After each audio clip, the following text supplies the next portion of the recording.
বিসমিল্লাহির রহমানির রহিম। প্রিয় শিক্ষার্থীরা, প্রিয় ষষ্ঠ শ্রেণীর শিক্ষার্থীরা, তোমরা কেমন আছো?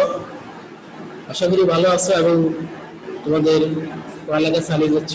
আজকে আমরা অর্ধবার্ষিক পরীক্ষার প্রস্তুতিমূলক পড়ালেখার জন্য আমি তোমাদের সামনে গত ক্লাসে সম্পাদ্য 4 করিয়েছিলাম, আজকে সম্পাদ্য 8 তোমাদের সামনে উপস্থাপন করবো। তোমরা মনোযোগ সহকারে একটু দেখো এবং বুঝার চেষ্টা করো। তো তোমরা আমাদের তোমার পরিস্থিতি হলো জানো, শিক্ষক পরিস্থিতি এবং পাঠ পরিস্থিতি আমি দুইটা তোমাদের সামনে তুলে ধরেছি। তোমরা একটু মনোযোগ সহকারে দেখো এবং লিখে নাও। মোহাম্মদ আনোয়ার হোসেন, সহকারী শিক্ষক, আইসিটি, ব্যবসা পাবলিক স্কুল কলেজ, কেপিজিড, চট্টগ্রাম। আর পাঠ পরিস্থিতি ষষ্ঠ শ্রেণীর গণিত সপ্তম অধ্যায় জ্যামিতির সম্পাদ্য 8 তোমাদেরকে আজকে আমি উপস্থাপন করবো। তোমরা মনোযোগ সহকারে একটু দেখার চেষ্টা করো।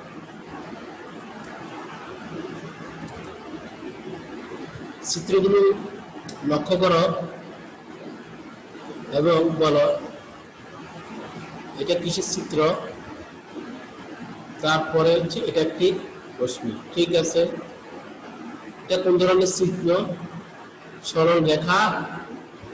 আর এটা কোন ধরনের চিত্র? এটা একটি কোণ। তাহলে আমরা 3টা চিত্র তোমাদের সামনে দেখিয়েছি: রশ্মি, সরল রেখা এবং কোণ। তোমরা বুঝতে পারছো, লক্ষ্য করছো পার্থক্যগুলি কোণ দেখতে কিরকম, সরল রেখা কিরকম আর রশ্মি কিরকম। তোমরা এই চিত্রগুলো একটু লক্ষ্য করো এবং পার্থক্য বুঝার চেষ্টা করো।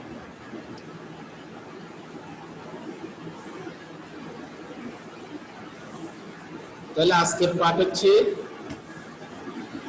একটা নির্দিষ্ট কোণকে সমখণ্ডিত করতে হবে, অর্থাৎ একটা কোণকে, আমি যে কোণ তোমাদের কোণকে সমান বিভাগে ভাগ করতে হবে। এর নাম হচ্ছে সমখণ্ডিত করা।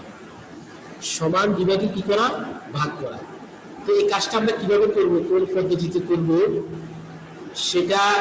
সেটা কৌশলগুলো শিখা তোমাদের জন্য প্রয়োজন। সেই কৌশলগুলো যদি তুমি একবার শিখতে পারো তাহলে এই দ্বিতীয়বার আর তোমার কষ্ট করতে হবে না, পরিশ্রম করতে হবে না। তুমি দ্বিতীয়বারে কাজগুলি করতে পারবে এবং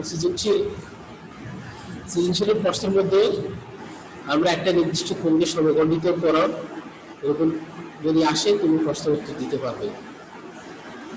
তো শিক্ষার্থী, আমরা আজকের এই পাঠ থেকে কোণের ধারণা ব্যাখ্যা করতে পারবে, প্রদত্ত উপাত্ত ব্যবহার করে একটি কোণকে সমখণ্ডিত করতে পারবে। দুটো কাজ তুমি করতে পারবে। আসলে আমরা কোণের ধারণাটা একটু নিই। একই সমতলে দুটি রশ্মি একটি বিন্দুতে মিলিত হলে তাকে কোণ বলে। দুটি রশ্মি একটি বিন্দুতে যখন মিলিত হবে তখন তাকে কি বলে? কোণ বলে। যেমন ধরো এই একটা রশ্মি, তোমরা একটু লক্ষ্য করো, এই একটি রশ্মি, একটি বিন্দুতে একটি রশ্মি মিলিত হয়েছে, আরেকটি রশ্মি মিলিত হয়েছে, এখন একটি কোণের সৃষ্টি হয়েছে। প্রথমে আবার তোমরা একটু লক্ষ্য করো কি হয়েছে। লক্ষ্য করো, একটা বিন্দু থেকে একটা রশ্মি থেকে আরেকটা আমরা দিলাম, তাহলে একটা কোণের তৈরি হয়ে গেল, কোণ সৃষ্টি হলো। তাহলে আমরা কোণটা দেখলাম, কোণটা কি হলো? কোণ। তাহলে এখন দেখো OP এবং OQ রশ্মিদ্বয় তাদের সাধারণ প্রান্তবিন্দু অতি কোণ POQ উৎপন্ন করেছে। কোণ POQ উৎপন্ন করেছে। তাহলে তোমরা একটু খাতা ভালো করে লিখে নাও, এই OP এবং OQ এটা রশ্মিদ্বয় সমন্বয়ে তাদের সাধারণ প্রান্তবিন্দু ওতে, এই প্রান্তবিন্দু ওতে তারা মিলিত হয়েছে এবং এখানে কোণ POQ উৎপন্ন করেছে। তাহলে কোণটা কিভাবে উৎপন্ন করছে প্রিয় শিক্ষার্থীরা, তোমরা বুঝতে পারছো। পদ্ধতিগুলি আমি তোমাদেরকে দেখিয়েছি, প্রয়োজনে তোমরা বারবার দেখে নাও, বুঝার চেষ্টা করো কোণ কিভাবে তৈরি হয়। তারপরে তোমরা একটা খাতায় নিজ খাতায় চিত্র সহ কোণের সংজ্ঞা লিখে ফেলো, এখনই লিখে ফেলো। তোমাদের খাতায় চিত্র সহ কোণের সংজ্ঞাটা লিখে ফেলো, যেগুলো আমি কিছুক্ষণ আগেই তোমাদেরকে দেখিয়েছিলাম। সেই কাজটা তোমরা এখন খাতা লিখে ফেলো। আমি একটু সময় তোমাদেরকে দিয়েছি, সময়ের মধ্যে কাজটা তোমরা করে ফেলো। তাহলে আমাদের কাজ হচ্ছে একটি নির্দিষ্ট কোণকে সমখণ্ডিত করতে হবে। তাহলে তোমরা কোণের সংখ্যা দেখেছো, কোণ কিভাবে তৈরি হয় দেখেছো। এবং এখন এই কোণটা কিভাবে সমখণ্ডিত করবে সেটা তোমরা একবার মনোযোগ সহকারে দেখো। এই ব্যাপারে আমি তোমাদের সামনে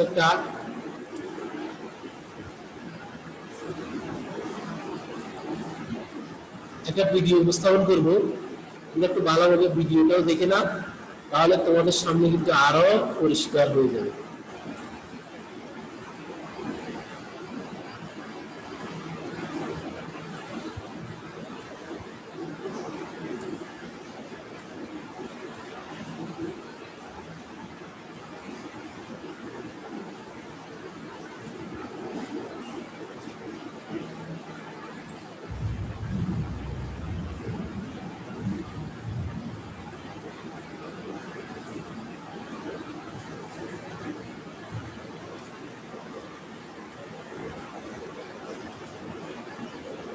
তাহলে আসলে আমরা বিশেষ নির্বাচনের দিকে যাই, যেহেতু ভিডিওটা দেখা যাচ্ছে না।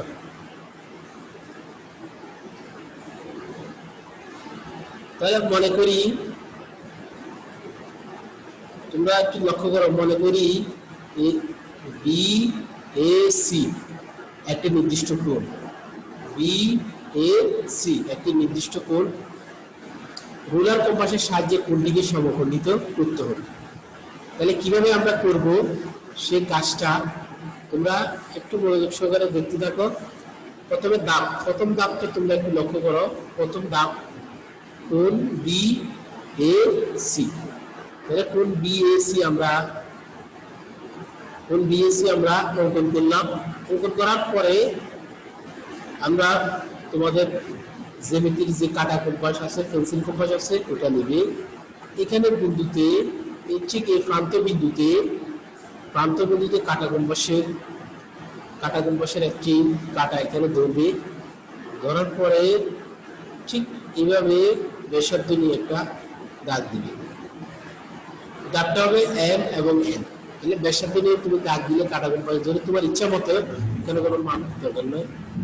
তাহলে দেখো, এই বিন্দুকে কেন্দ্র করে যে কোনো ব্যাসার্ধ নিয়ে, অর্থাৎ তুমি যে কোনো মাপের ব্যাসার্ধ নিয়ে, বেশি বড় না ছোট না, একটি বৃত্তচাপ আঁকো।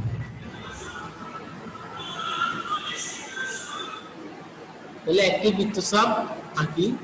বৃত্তচাপটি রশ্মিদ্বয়কে, এই রশ্মিদ্বয়কে এম ও এন বিন্দুতে ছেদ করে, এম এবং এন বিন্দুতে ছেদ করে। এই রশ্মি এখানে ছেদ করে এম বিন্দুতে, আর এই রশ্মিতে ছেদ করেছি এম বিন্দু। তোমরা আবার বিস্তারিত দেখে নাও। আমি আবারও বলতেছি, এই বিন্দুকে কেন্দ্র করে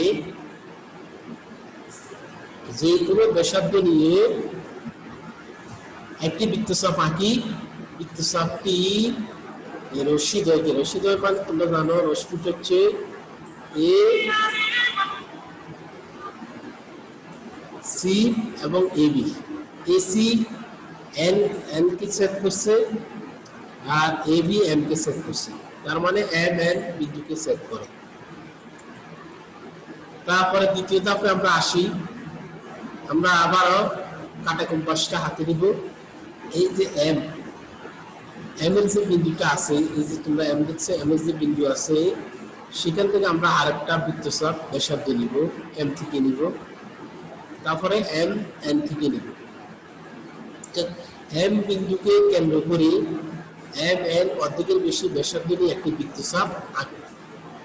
তাহলে আমরা অর্ধেকের বেশি, আবারও তোমরা একটু লক্ষ্য করো, এম বিন্দুকে কেন্দ্র করে এম এন এর অর্ধেকের বেশি ব্যাসার্ধ নিয়ে একটি বৃত্তচাপ আঁকি। তাহলে আরেকটি বৃত্তচাপ আমরা আঁকলাম। এই যে বৃত্তচাপ দিলাম, এম এম কে কেন্দ্র করে বৃত্তচাপ আঁকলাম। আঁকার পরে আমরা ধাপ নাম্বার 3 নম্বর ধাপে চলে যাব। ঠিক একইভাবে এন পরে ব্যাসার্ধ নিয়ে, এন কে কেন্দ্র করে এর উপরে ব্যাসার্ধ নিয়ে আমরা আরেকটি বৃত্তচাপ আঁকবো। তো প্রিয় শিক্ষার্থীরা, আমরা কিন্তু বৃত্তচাপ দুটি এঁকে ফেলেছি।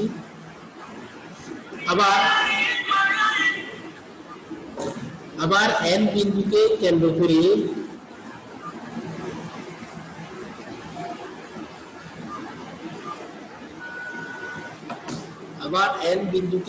করে একই ব্যাসার্ধ নিয়ে আর একটি বৃত্তচাপ আঁকি। এই বৃত্তচাপকে আগের বৃত্তচাপকে ডি বিন্দুতে সেট করি। প্রিয় শিক্ষার্থীরা, তোমরা এই দুটো জিনিস কিন্তু ভালোভাবে মনোযোগ সহকারে দেখতে হবে, তাহলে কিন্তু তোমরা আমার যে সমখণ্ডিত করা একটি কোণকে সেটা তোমরা করতে পারো। আর যদি এটা ভালো করে না বুঝো তাহলে কিন্তু এটা সমখণ্ডিত করা তোমাদের জন্য কঠিন হবে। আমি আবারও তোমাদেরকে দেখাচ্ছি, এটা আমি আবারও রিপ্লাই তোমাদেরকে দেখাবো। দাগ নম্বর 4, তাহলে দাগ নম্বর 4 আমরা একটা স্কেল নিব, কলম পেন্সিল নিব। নেওয়ার পরে তোমরা দেখো এখানে যে প্রান্তবিন্দু আছে, এখানে যে প্রান্তবিন্দু আছে সেটা আমরা কি করব, একটা রেখা টেনে নেব। দেখছো কিভাবে রেখা টেনে নিচ্ছে? আবার দেখো প্রিয় শিক্ষার্থীরা, রেখা টেনে ফেললাম। তাহলে আমার দেখো কোনটা সমখণ্ডিত হয়ে গেছে। অলরেডি আমার কোনটা কি হয়ে গেছে, সমখণ্ডিত হয়ে গেছে। তারপরে এ ডি যোগ করি, এডি রেখাংশ, এডি যখন আমরা যোগ করলাম এডি রেখাংশ, তাহলে কোণ বি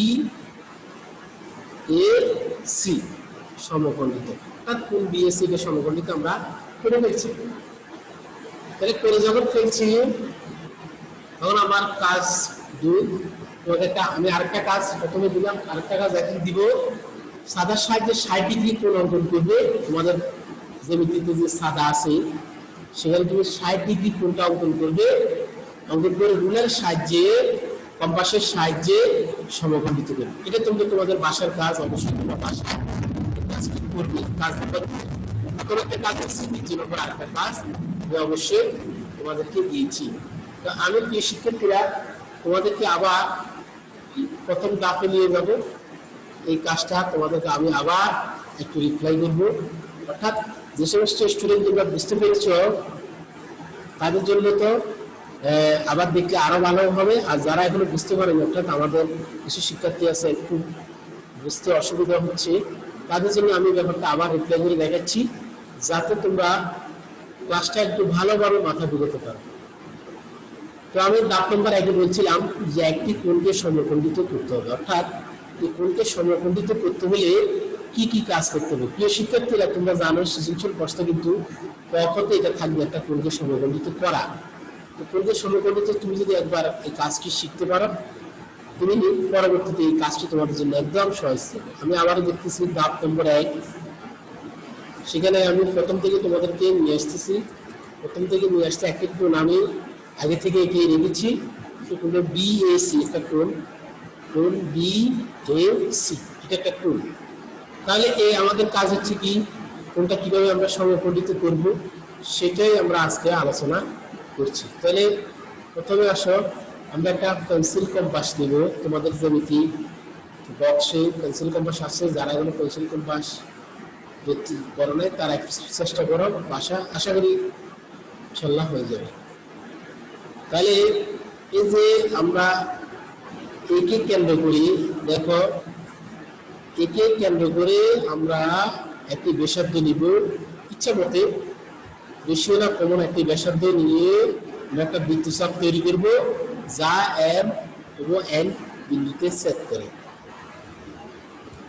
তাহলে এই বিন্দুকে কেন্দ্র করে আমরা ব্যাসার্ধ নিয়ে, যে কোনো ব্যাসার্ধ নিয়ে একটি বৃত্তচাপ আঁকি। বৃত্তচাপটি এম ও এন বিন্দুতে ছেদ করে, এম ও এন বিন্দুতে ছেদ করে। তোমরা দেখতে পাচ্ছ এই যে এম এন। তো সেটটা আসলে কি, অনেকে সেট জিনিসটা বুঝে না। সেটা হচ্ছে এই, তোমরা একটু লক্ষ্য করলে দেখা যাবে যে এই যে এ এবং বি, এটা ধরে নাও আমরা একটা রাস্তা, আমরা ঢাকা থেকে চট্টগ্রাম থেকে ঢাকা যাচ্ছি গাড়িতে করে। তো যখন গাড়িতে করে যাচ্ছি যেতে এখন আমরা চট্টগ্রাম থেকে যাচ্ছি, ঠিক ঢাকা থেকে একটা গাড়ি এখানে আসছে। যখন আমরা চট্টগ্রাম থেকে এখানে আসছি, ঢাকা থেকে গাড়িটা এখানে আসছে, ঠিক গাড়িটা চট্টগ্রাম থেকে যে বাসটা ঢাকা যাবে, ঢাকার থেকে যে বাসটা চট্টগ্রাম আসবে, দুটোটা যখন সমান বিন্দুতে মিলিত হবে, সমান সমান হয়ে যাবে, তখন এটাকে আমরা সাধারণত সেট করি। বা এটাকে আমরা সাধারণত ব্রেক বলে ব্রেক ইভেন পয়েন্ট। এখানে একটা পয়েন্ট আছে, এই পয়েন্টটাকে আমরা এখানে বলি যে সেট পয়েন্ট। এই পয়েন্টটা আসি দুটোই মিলিত হয়েছে, অর্থাৎ এই এই ব্যাসার্ধটা এদিকে চলে গেছে, এইদিকে চলে গেছে, এখানে একটা পয়েন্ট তৈরি হয়েছে। আর এখানে ব্যাসার্ধটা এদিকে চলে গেছে, এখানে একটা পয়েন্ট তৈরি হয়েছে। তাহলে এটাকে আমরা সাধারণত সেট বলি। এই যে পয়েন্টটা, তো পয়েন্টটা কার উপরে? পয়েন্ট এসির উপরে একটা পয়েন্ট তৈরি হয়েছে, এই নাম হচ্ছে এন পয়েন্ট। আর এবির উপরে যে পয়েন্ট বিন্দুটা তৈরি হয়েছে এটা হলো এম পয়েন্ট। তো প্রিয় শিক্ষার্থীরা তোমরা একটু ভালোভাবে বুঝার চেষ্টা করো, তাহলে তোমাদের জন্য আরো পরিষ্কার হয়ে যাবে। তাহলে এখন আসো ধাপ নাম্বার 2। তাহলে ধাপ নাম্বার 2-তে তোমরা একটু লক্ষ্য করো, এই যে এম যে বিন্দু আছে পয়েন্ট, এই যে এম, সেখানে আমি আমার কাটা কম্পাসটা ধরবো, ধরে একটা কি করবো, ব্যাসার্ধ নিয়ে বৃত্ত সমান্ত। দেখো বৃত্ত সমান্ত, আবার তোমরা একটু লক্ষ্য করো একটা বৃত্তচাপ। তাহলে এখন দেখো এম বিন্দুকে কেন্দ্র করে, এই এম বিন্দুটাকে কেন্দ্র করে এম এন এর অর্ধেকের বেশি, এম এবং এন এর অর্ধেকের বেশি ব্যাসার্ধ নিয়ে একটা বৃত্তচাপ আঁকি। তাহলে বৃত্তচাপটা আমরা এঁকে ফেললাম। ধাপ নম্বর 2 আমরা ভালোভাবে শিখে ফেললাম। তো প্রিয় শিক্ষার্থীরা এখন আমরা ধাপ নম্বর 3-এ চলে যাব। 3-এ চলে যাচ্ছি। ধাপ নম্বর 3-এ তোমরা একটু লক্ষ্য করো, লক্ষ্য করলে কি দেখা যাবে, আমরা আবার এন কে কেন্দ্র করে একই ব্যাসার্ধ নিয়ে, অর্থাৎ অর্ধেকের বেশি ব্যাসার্ধ নিয়ে আরেকটি বৃত্তচাপ আঁকি। একইভাবে আমরা আরেকটি বৃত্তচাপ আঁকি। তোমরা দেখতে পাচ্ছ আশা করি কিভাবে বৃত্তচাপটা আঁকতেছি। তাহলে আবার এন বিন্দুকে কেন্দ্র করে ওই একই ব্যাসার্ধ নিয়ে আরো একটি বৃত্তচাপ আঁকি। এই বৃত্তচাপটি আগের বৃত্তচাপকে ডি বিন্দুতে সেট করে। কি বিন্দুতে সেট করে? ডি বিন্দুতে। তোমরা দেখো এই যে ডি, এই ডি, এখানে একটা কিউসি, একটা সেট। তাহলে এখন আবার একটা তোমরা লক্ষ্য করো, এই বৃত্তচাপকে আগের বৃত্তচাপকে ডি বিন্দুতে সেট করতে হলে আমরা একটা নাম দিয়ে দিলাম ডি। ধাপ নম্বর 4, আমরা ধাপ নম্বর 4-এ আমরা একটা স্কেল নেব এবং এখানে এর যে প্রান্ত বিন্দু আছে এবং বির যে বিন্দু আছে এটাকে আমরা স্কেল দিয়ে সমান করব। স্কেল দিয়ে সমান করার পরে আমরা একটা টান দিব। দেখছো, আমরা একটা টান দিব, এডি যোগ করবো। এটাকে এডি যোগ করা বলা হয়। এডি যোগ করলাম। যোগ করার পরে তাহলে এডির একাংশে কোণ বিএসি সমদ্বিখণ্ডক। তার মানে আমাদের যে কথা, অর্থাৎ এটা আমরা প্রমাণ হয়ে গেল যে এটা আমরা সমখণ্ডক করে ফেলেছি। প্রিয় শিক্ষার্থীরা, আমরা কিন্তু আমাদের কাজটি কমপ্লিট করে ফেলেছি। আশা করি তোমরা বুঝতে পেরেছো যে আমরা কিভাবে এডি যোগ করলাম, কিভাবে বৃত্তচাপকে সমখণ্ডিত করলাম। এই কাজটা যদি তোমরা যদি ক্লাস নাও দেখে থাকো, তোমরা ইউটিউব থেকে কিন্তু দেখে নেবে একটি গুরুত্বপূর্ণ ক্লাস। এটা যদি তোমরা ভালোভাবে দেখতে পারো তাহলে তোমাদের এই ক্লাসে আর কোনো সমস্যা থাকবে বলে আমার মনে হয় না। তা আমি এই ক্লাসটা তোমাদেরকে 2বার রিপিট করেছি এবং ভালোভাবে দেখাবার চেষ্টা করেছি। তারপরে আসো 2 নম্বর কাজটা আমি তোমাদেরকে 1 নম্বর কাজ দিলাম। তাহলে একটা সাদার সাহায্যে 60 ডিগ্রি কোণ অঙ্কন করবে। তোমরা তোমাদের জ্যামিতিক বক্সে যে সাদা আছে সেখানে তোমরা একটা 60 ডিগ্রি কোণ তৈরি করবে, রুলার কম্পাসের সাহায্যে সেটাকে সমখণ্ডিত করবে। আর এই সমখণ্ডিত কাজটা কিভাবে করবে সেটা কিন্তু আমি তোমাদের আগের যে লেকচারের ক্লাসে দেখিয়েছি। তাহলে এখন আসলে আমি একটা মূল্যায়ন তোমাদেরকে করি। মূল্যায়নটা তোমরা সঠিক উত্তর দিতে পারো কিনা। দুটি কোণ পরস্পর পূরক হলে এদের সমষ্টি কত? প্রিয় শিক্ষার্থীরা, এটা তোমরা দেখবে। আর একটা হচ্ছে 28 ডিগ্রি কোণের সম্পূরক কোণ কত। তারপরে হচ্ছে তোমরা লিখে নাও কোণ কাকে বলে এবং রশ্মি কাকে বলে। এই বিষয়গুলি তোমরা একটু উত্তরটা আমাকে দিয়ে দিবে। উত্তরটা তোমরা লিখে দিবে যে দুটি কোণের পরস্পর পূরক হলে এদের সমষ্টি কত। 2 নম্বর হচ্ছে 28 ডিগ্রি কোণের সম্পূরক কত। আর কোণ কাকে বলে, সাইড। 5 হচ্ছে রশ্মি কাকে বলে।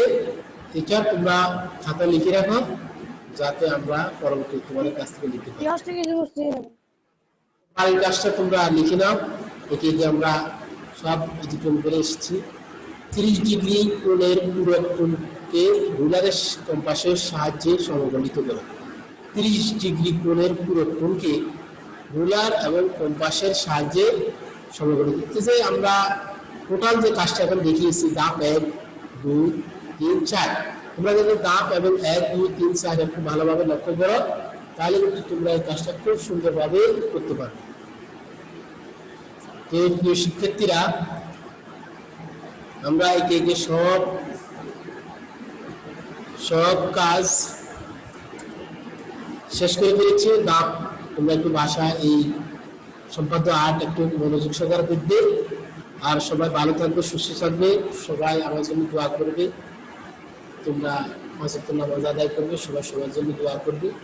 সবাই বাসায় থাকি, নিরাপদে থাকি এবং পরিবারের সকলকে নিরাপদে রাখি এবং সময়ের সদ্য ব্যবহার করি এবং সবাই পিতামাতার কথা শুনবে, শিক্ষকের কথা শুনবে এবং দেখবে যে তোমাদের জন্য দুনিয়াও কল্যাণ হবে, আখিরাতেরও কল্যাণ হবে। তো আজ এই পর্যন্ত, সবাই ভালো থাকবে। খুদা হাফেজ।